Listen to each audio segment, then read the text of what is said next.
Hello everyone and welcome back to Kanen Coffee. Here we have this beautiful Jura Impresa C6 espresso machine. For this machine we just gave it a tune-up. We deep cleaned the brew unit, make sure everything was there moving nice and smoothly. We replaced the o-ring of the brew unit, cleaned the shower screen as well, put it back together, descaled the machine and clean around this beautiful front panel of the machine as well. And yeah, now we're going to be testing using one of our routers of one of our Jura machines. This is not from the machine, this is from the machine, this is from the machine, but this one it is not. So starting one cappuccino, let's test this machine out. We're gonna see milk frothing from here to here. We also replaced the gasket that goes into this cover from one of the into this gas cover. There's a little tube that has a gasket underneath in there, and that was missing. We replaced that. Now we can put it back in there.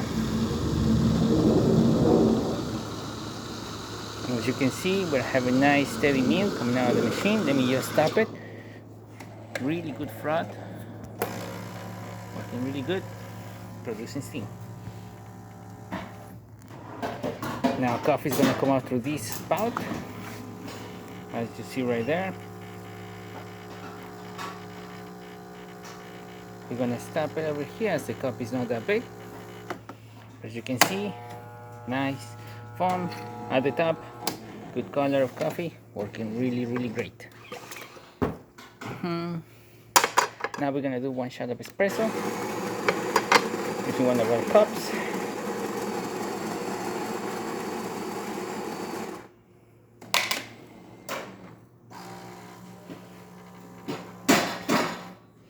Pre-infusion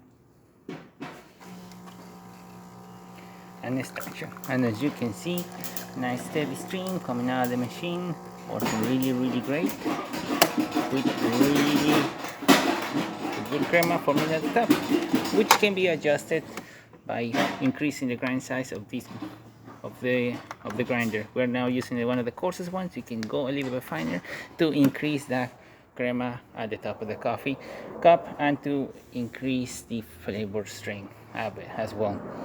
Now we're gonna test the hot water, and as you can see, hot water working perfectly fine, steady stream, working great. And there you have it, Jura Impresa C6 working once again. So thank you so much for repairing Kanen Coffee. Please subscribe to our channel for more content this every day, and thanks for watching.